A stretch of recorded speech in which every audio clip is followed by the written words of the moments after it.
Hello everyone, welcome back. Last video में हमने fraction के पार्ट 1 एंड पार्ट 2 को कवर किया था एंड आज हम पार्ट 3 कर रहे हैं एंड इसमें हम पढ़ेंगे finding fraction, reading fraction and writing fraction. तो चलिए स्टार्ट करते हैं।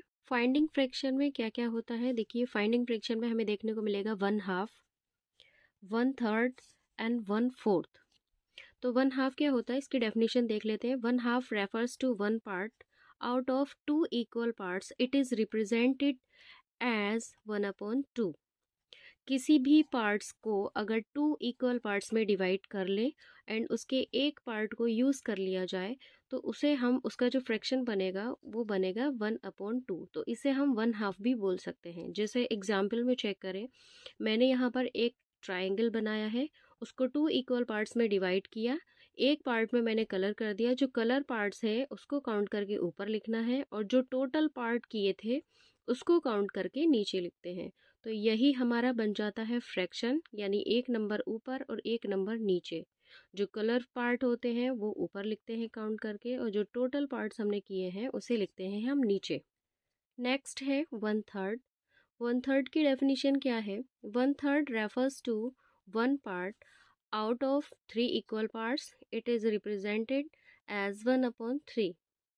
मतलब अगर किसी भी चीज़ के 3 हिस्सों को बराबर किया जाए और उसमें से एक को यूज़ कर लें या किसी को दे दें तो उसे बोलते हैं 1/3। जैसे इस एग्जाम्पल में चेक करें, यहाँ मैंने एक रेक्टेंगल बनाया है, उसके 3 इक्वल पार्ट्स किए हैं। तो जो टोटल पार्ट्स हुए 1 2 3, तो वो हमने काउंट करके नीचे लिख लिए एंड उसमें एक पार्ट को कलर कर दिया तो उसे हमने ऊपर लिख लिया। तो जो कलर पार्ट होते हैं उसे ऊपर लिखते हैं काउंट करके एंड टोटल पार्ट्स को नीचे लिखते हैं एंड इसे बोलेंगे हम 1/3। 1/4 की डेफिनेशन देखें। 1/4 refers to one part out of four equal parts. It is represented as 1/4। 1/4 उसे बोलते हैं जो कि किसी भी चीज़ के 4 हिस्सों को डिवाइड करना एंड उसमें से एक को यूज़ कर लेना, तो वो हमारा 1/4 कहलाता है। जैसे यहाँ मैंने एक स्क्वायर बनाया है, एग्जाम्पल चेक करें। स्क्वायर बनाने के बाद एक में मैंने कलर कर दिया, जो कलरफुल पार्ट है उसको काउंट करके ऊपर लिखा एंड जो टोटल पार्ट्स थे उसको काउंट करने के बाद मैंने नीचे लिखा। तो ये हमारा एक फ्रैक्शन बना जिसे हम बोलते हैं 1/4, यानी 1/4 हिस्सा। तो ये हमने पढ़ा फाइंडिंग फ्रैक्शन एंड इससे आगे नेक्स्ट टॉपिक पढ़ते हैं। नेक्स्ट टॉपिक है रीडिंग फ्रैक्शन। फ्रैक्शंस को पढ़ते कैसे हैं, कैसे उसको बोला जाता है। Generally the numerator is read as 1 2 3 and so on. ज़्यादातर जो होता है, मतलब न्यूमरेटर को हम किस तरह से बोलते हैं, सिंपल नंबर्स में बोलते हैं 1 2 3, इसी तरीके का 4 5 6 7।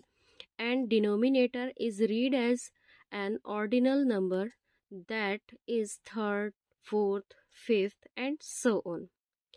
जो डिनोमिनेटर होता है उसको हम किस तरह से बोलते हैं, उसकी पोजीशन के हिसाब से बोलते हैं third fourth fifth and so on. अब हम इसके कुछ एग्जाम्पल्स चेक कर लेते हैं, जैसे कि 1/2, 1/3, 3/7, 2/5। तो 1/2 को हम किस तरह से पढ़ेंगे? 1/2 इज रीड एज हाफ और 1/2। 1/2 को हम इस तरह से पढ़ेंगे, या तो बोलेंगे हम हाफ मतलब आधा, या फिर हम बोलेंगे 1/2। ठीक है। 1/3 को हम किस तरह से पढ़ेंगे?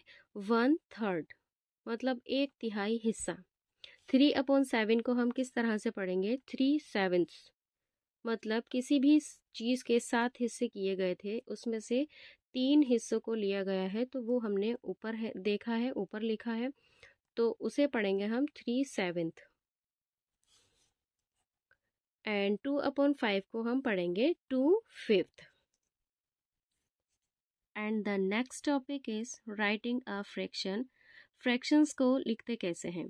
To write a fraction the numerator is written above the dividing line and the denominator below dividing line. Fraction को जो हमें लिखना होता है वो किस तरह से लिखना होता है? न्यूमरेटर जो होता है ऊपर वाला नंबर उसे एक लाइन के ऊपर लिखते हैं एंड डिनोमिनेटर को लाइन के नीचे लिखते हैं, और ये होती है डिवाइडिंग लाइन।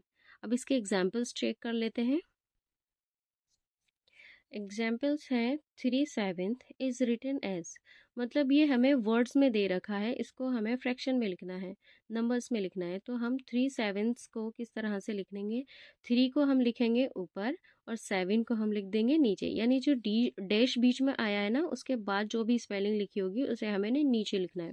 उसके बाद लिखा है 5/9 इज़ रिटन एज, 5/9 को कैसे लिखना होगा, 5 ऊपर और 9 नीचे।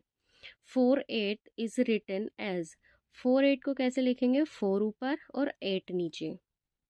आई होप आपको ये लेसन समझ आया होगा, क्योंकि फ्रैक्शन जो है वो कवर हो चुका है ऑलमोस्ट।